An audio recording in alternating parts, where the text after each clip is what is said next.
A mysterious global blackout in 2029 has sparked decades of chaos and anarchy. The old nations disappeared and countless microstates known as tribes emerged, which developed their own cultural identities. It is now 2071 and a trio of siblings from the original tribe are out in the wild hunting, when suddenly a hover jet flies over them and crashes near Keanu and everyone. You would like to investigate it, but Liv explains that it is extremely dangerous, so they should go back to their village and tell the elder leader first. Meanwhile, at the tribe of crows, Varvara goes to see the tribe's leader Uver to inform him that his men discovered the crash of an Atlantean plane in the jungle. Yvonne wants Atlantean technology to rule the continent, so she gives Varva permission and resources to go in search of the plane. One of Yvonne's men warns her that this would mean trespassing into the Crimson Tribe's land, and it could spark a war, but Yvonne does not care. Back to the siblings, they told their father and leader Jacob what they had seen, but Jacob forbade them to search the plane because the native tribe had survived by staying out of outsiders' affairs. For now, the tribe will focus on throwing a party for Aaliyah's initiation. After a heartwarming speech, everyone begins to celebrate and Jacob talks Liv to convince him that they should check the plane as someone may need help.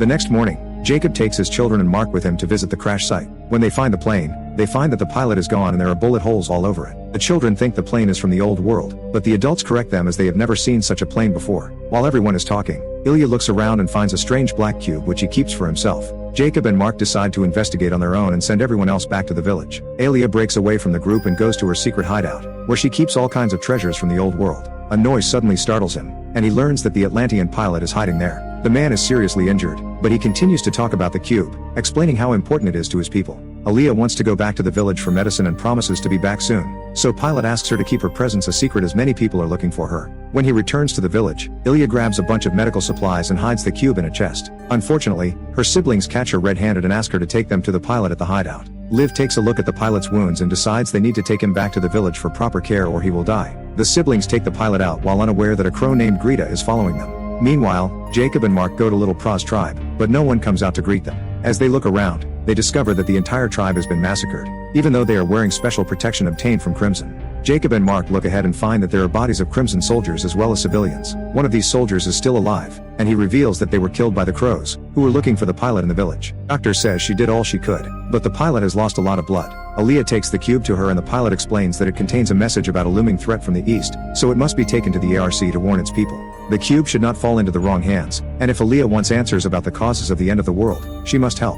At that moment, Jacob and Mark return and warn everyone about the crows. He also wants the pilot to leave because he is a threat to the tribe. After sending a man to deliver the message to Crimson, Jacob tells everyone to grab their weapons to defend their territory. Suddenly they hear a scream and learn that Granada has arrived with Barbara and her army of crows. Jacob tries to offer the pilot in exchange for peace, but Varva responds by smashing the head of one of the villagers. The crows then consume a special gas before attacking, forcing the tribe to fight as the village succumbs to death and destruction. Ilya goes to see the pilot whose wounds have gotten worse. Realizing he doesn't have much time left, the pilot programs the cube to respond only to Ilya's eyes and tells the boy to take it to the Atlantean Ark.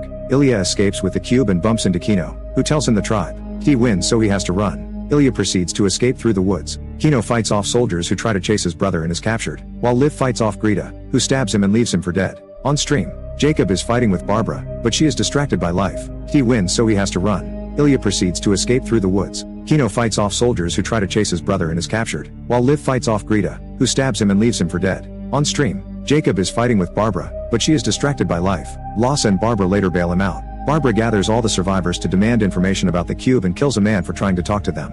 Kino looks on nervously and Barbara senses she knows something, so when she gets closer, Mark pretends to know but only insults her. Furious, Barbara kills Mark, but when she visits Kino again, she likes what she sees and decides to take all the villagers as slaves. The crows leave with the villagers and only Grata remains behind to search for the cube. Meanwhile, Liv wakes up and is devastated to find out what happened to her clan when she hears Grata walking nearby. Liv grabs her crossbow and hides behind a pillar, waiting for the right moment to shoot at him. Then Liv jumps on Grata and threatens to talk to her. Granada explains that the villagers have been taken to the impregnable fortress Bratok. Granada also tells Liv to finish her off, but at the same time Crimson soldiers arrive, led by David, who promises that the other soldiers are there to help before Liv is taken out. Moments later, Ilya takes a break to try to activate the cube, but it is not working. He makes his way to Little Prawn and finds a mysterious truck outside. He decides to search the building for the device, and when he hears noises he learns that he is not alone. Elijah tries to hide, but Moses finds him anyway. The man explains that he collects and repairs electronics from the old world, so Aaliyah shows him the cube. Moses confirms he can fix it and sends the boy to get some tools, but when Aaliyah returns, Moses leaves with the cube. Aaliyah runs out of the building to try to follow the truck, only to be suddenly attacked by a crow that threatens her because she asked for the cube. Luckily, Musa comes back and shoots the crows before asking Aaliyah to get into the truck, and they drive away together. Just before more crows appear, Moses apologizes for his betrayal and gives the cube back to Aaliyah before offering her a deal. He would take the boy to someone who could repair the cube, and then they would sell it, splitting the reward 50-50. Aaliyah says no and leaves the truck, but Musa follows her and tells that Aaliyah doesn't know where to go. The crows alone can easily catch him. Seeing no other option, Aaliyah agrees to work with Musa. When Aaliyah asks about the blackout, Moses explains that he is sure the Atlanteans knew about it and decided to keep it to themselves. Now their technology only works in the new world. Liv wakes up in a hospital in the Crimson Tribe and heals from her wounds. David explains that he had to knock her out so she doesn't know about their location, but she is safe with them when he asks what happened. Liv tells him about the pilot and the plane, but not the cube. David sends his men to search for the plane, and when Liv expresses her desire to save her family, David tells her that he wishes they could enter Brattok as well, but they have yet to find a way. Is not found. Later, Sam shows her around the Crimson Stronghold, which is their last area before entering Crow territory. Crows are deadly killers, but they have a strong sense of honor. They never lie or go back on their word. The only way to enter their territory is as a slave or a crow. Liv asks permission to speak to Greta, who hasn't said a word to anyone so far, but Liv feels she can speak to her because she is not Crimson. David agrees, as long as Liv shares how to get to Brattok if she receives the intel. Liv visits Greta, who reveals that they killed all those people because the cube equals great power. Greta does not think Liv can enter Brattok alone, but Liv tells her that she will free Greta if she promises to take her along and help free her family, which Greta agrees to. Thinks about. Later, Gina tells David that she will slowly work to gain Greta's trust, and that she will give David all the information she can find as long as he promises to help her family when they return. Finally attack Brattok. Meanwhile, Keanu and the other survivors reach Brattok. Varva orders her men to take Jacob to Uver as a gift, and everyone else is taken to the factories where they make the upper ravens that used to fight. If someone tries to steal Woke, he will be killed. Keanu is given new clothes and taken to poor quarters where all the Slavs are herded together as if they were pigs afterwards. Everyone is put to work, and Kino befriends Linus, who shows him the ropes. If anyone dares to say anything or stop working for even a second, the guards will beat him mercilessly. The only way to escape from this place is through a barge, in which a slave fights another slave. To earn his freedom to fight in a swamp, a slave must be chosen by Barbara. Liv visits Greta again and tells her that she has been accepted as a prison guard, but Greta is skeptical, becoming discouraged. Gina tells David about a plan. They can pretend that she is on the run with Greta, and once Greta shows her the way out, Liv can send a signal to Crimson to find them. David refuses because it is too risky, and Granada may actually escape. Some time later, the Crimson soldiers return from their mission with the pilot's body, but they do not find the plane as the Crows have taken it. Fearing that the Crows may have the cube, David urges Liv to get information from Greta fast. The next time Liv visits Greta, she brings her food and tries to ask some questions, but Greta sees right through her and grabs Liv, hurting her to believe that she will buy his work. Later, Greta asks David for help again, but he reneges on the deal and asks Liv to join Crimson, which she refuses. Later, Liv learns that there is a tunnel outside the building that leads her to Greta's prison. Giving him an idea, she goes to see David and he agrees to join Crimson as long as he is allowed to see Greta one more time. With David in the room, they both go to jail, and Gina shocks David by stealing his gun and killing him before bundling him in the cell. Gina then frees Greta using David's key and takes her at gunpoint to the tunnel she saw earlier. Liv leaves first, and when Greta follows her, she pushes Liv to the ground and takes her gun, only to immediately give it back to Liv to confirm. A crow keeps his word as they make their way through the woods. Liv states that she will do anything to save her family, and Greta states that she will become a good crow. Liv considers the offer and asks where to go next, so Greta finally gives her details on which road to take to enter Brattok. At that moment, Liv takes out a flare. It shoots into the sky to alert Crimson of their location, as this has all been part of his plan. The soldiers arrive and capture Griata, but when they are about to arrest Liv as well, she reveals that she has information. When they return to the Citadel, David wins for her courage, and the two of them become hilarious together. At the factory, Linus accidentally drops his tools while working and is beaten up by the guards for it. Kino comes to her rescue and the guard beats him up as well, throwing him to the floor in the process. This allows Kino to inform some of the slaves to steal, some to wake up. Later, when everyone is asleep, Kino only pretends to be asleep and watches as the same slaves wake the guards from their slumber. The next morning, Kino asks Linus to meet Barbara. Hours later, Linus calls Kino to a private area, saying that Barbara is waiting for him, but it turns out to be a trap. The stealing slaves want to silence Kino, and one of them attacks him by throwing him into the pool, so Kino has no choice but to defend himself. Using a shard found in the water, Kino kills the slave just before the guards arrive to arrest them all. Kino was taken to see Barbara, and he uses the opportunity to tell her what he saw, but the guard denies it. Barbara values her warrior above a slave and orders Kino to be executed as punishment. Meanwhile, Musa takes Aaliyah to see Amina, who meets them with her weapon. She is furious because Moses abandoned her after making so many promises of love, and she only puts down her arms when she sees a child. She agrees to fix the cube after Moses promises her 10% of the profits, but after doing so, she cannot get it to work. Aaliyah takes the cube and activates it by scanning her eyes. The cube shows them a giant hologram of the pilot in some strange area. Unfortunately, the cube closes before they can understand what they are seeing. Amina takes a fresh look and discovers that the fusion module is not repairable. The only person who can get them such a rare piece is Bracker, the man behind the old trading post in the Southern Territories. Moses doesn't want to go to Bracker because he owes the money and will be thrown out. This enrages Aaliyah and she leaves the room. Musa follows her and Aaliyah shares. It is important to him because of his family. Amina decides to share a rare tablet from the old world and a bunch of other artifacts for Moses to pay off his debt, and the three of them agree to leave together. However, a flock of crows appears at that moment, so Amina goes to fight them alone in order to give Musa the only chance to escape. They run towards the truck but a crow jumps on them. Moses manages to push him off with his weapon before driving into Bratok. Keanu was taken to be killed, but the ceremony was interrupted when Barbara returned as she found Wolf in the dead slave's body and now believes Keanu. The guard must die in return, so Varvara tells him to do so himself. She then sends Linus and the other thieves to their deaths while she orders Kino to be sent to his estate. Moments later, Kino arrives at Varvara's stately home, where he meets Dewitt and the other slaves living there. These are Varvara's favorite men, and they have been put here to keep her company, not to fight in the boat like Kino. When it's time for dinner, Kino puts on the new uniform but refuses to wear makeup. He also refuses to eat or talk, which frustrates Barbara and excites her at the same time. Barbara throws Kino's food on the floor and tells the other slave to eat it like a dog. She then sends everyone away except Kino, which makes Davy jealous.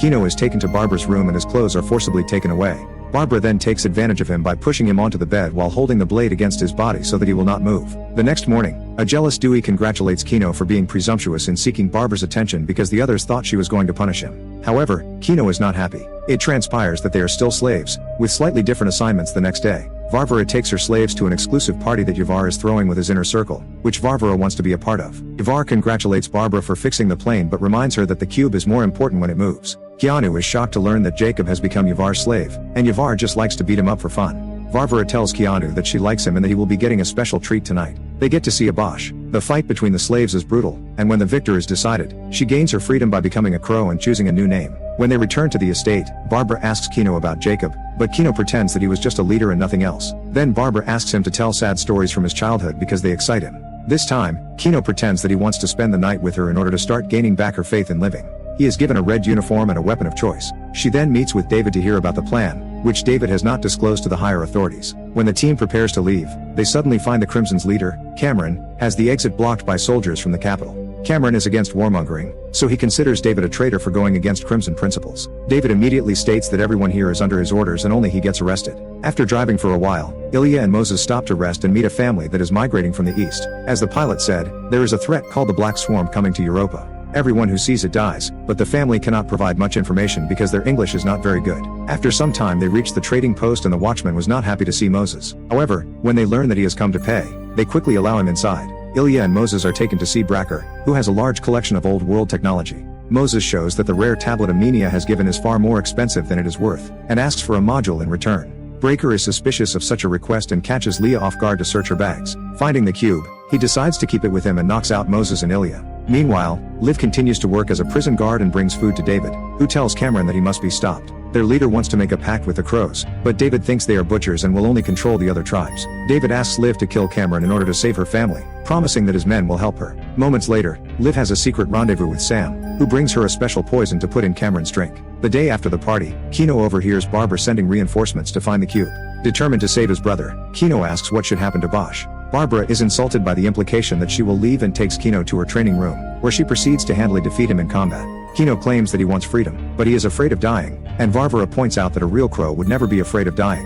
Later, Varvara announces that she will dine with Yuvar and take Kino with her in the car while the other slaves travel in another vehicle, making Yuvar jealous again. Kino tells Varvara that she deserves to be part of Yuvar's inner circle so that she likes him more. When they make it to Yuvar's place, he immediately scolds Varvara as nothing valuable was on the plane. While they chat, Kino watches her father working around the clock and pretends to need the bathroom to meet him in secret. The men embrace, and Kino states that he is trying to get Bosch to freedom, but Jacob tells him not to do anything rash. On his way back to the room, Kino learns that Davy saw everything and threatens to buy his silence. Before they leave, Yuvar tells Barbara that he has chosen a different god to be the seventh member of his inner circle. On the way home, Kino tries to comfort her, but Barbara angrily pushes him away. That night, Barbara chooses to stay with Dewitt so Kino can learn his lesson. A few hours later, Kino is called to Barbara's room and is shocked to find Dewitt dead on her bed. Barbara decides that Kino must die as well and gives him a choice. He can do it himself or she will massacre him like she did with Dewitt. Kino accepts the blade and boldly begins to carry out his sentence, only to be abruptly stopped by Barbara. He is impressed by the fact that he is no longer afraid to die and decides that he has earned his Bosch back in Crimson. Liv is called in to meet with Cameron,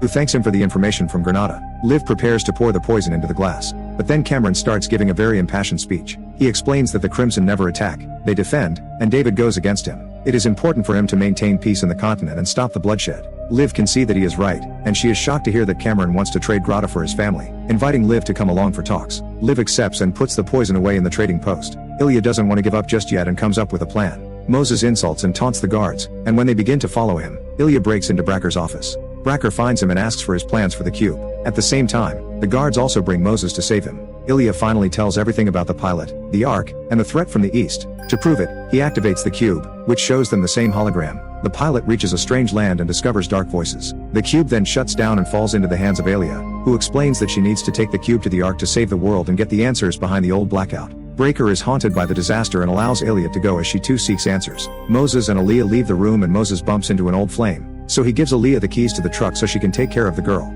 Furious, Ilya activates the cube and confirms that it can lead her to the Ark. Thus he leaves the keys in the truck thinking of running away alone. Just then a flock of crows arrives and they destroy the building. Violence and screams can be heard inside, causing the cube to enter battle mode and become gunned down. Ilya tests a wall and takes heavy damage. This makes him brave enough to save Moses. Inside, most of the people are dead. Bracker is barely holding on due to some severe wounds, and the crows are threatening Moses for information. Ilya enters through the back door and shoots at a crow. Then he makes the others drop their weapons. Moses reunites with Ilya, but as they are about to leave, the cube begins to run out of power and reverts to its regular form. The crows prepare to attack again, so Musa and Ilya escape, and when they are far enough away, they drive away in a truck. Ilya confirms that the cube is saving electricity, but it can still lead them to the Ark. Back to life, she discovers she still has the key she used to free Greta, so she gives it to Sam and tells him about the secret tunnel they can use to rescue David. She then joins the rest of the team to accompany Cameron and learns that he will be traveling with Greta, who is not happy to see him at the border. Crimson shows Greta to the crows, who refuse to negotiate. Cameron uses that moment to show himself off and treat Captain Crow like a real person instead of a puppet. They come close to shaking hands, but suddenly someone fires from the surrounding buildings. Everyone killed, regardless of tribe, including Cameron and the captain. Liv runs back to free Grata and they drive away together, but on the way Grata gets shot. The women hide inside a building, but it takes only seconds for a soldier to find them. It turns out to be David, who came here with his men to kill Cameron and become the new Crimson leader, blaming everything on the crows. Liv turns down David's offer to join him, and that David should kill her for it, but cannot bring himself to do so he accepts to leave without her. Meanwhile, Kino takes his Bosch to the arena. He is heartbroken upon learning that his opponent will be his father, so he refuses to fight. Yavar laughs and tells them that if they don't fight, they both will be killed. This prompts Jacob to attack his son, pointing out that only one should die instead of both. Since Kino still refuses to fight back, Jacob severs his hand and forces him to kill him. Everyone celebrates the victory, but Kino is left devastated. After the fight, Varvara confesses that Davy had betrayed her and that she did not kill Kino as she should have because it was a great punishment, but also her salvation. Moments later, Kino takes his initiation as a crow. Varvara names him Tarok and makes him a special gas to be an obedient warrior. Meanwhile, Liv waits until everyone is gone to leave the building with Greta, who eventually dies from her wounds, while Liv thinks about what to do. He is found by the woman's tribe, who invite him to join them. Musa and Ilya reach the beach, but they find nothing there. So Ilya decides to throw the cube into the sea. The cube floats above the water and holds a giant box that opens as an invitation. Ilya and Musa go inside, ready to get their answers. If you like this video, hit the like button and don't forget to subscribe and turn on notification, so you can see more videos like this. Thanks for watching.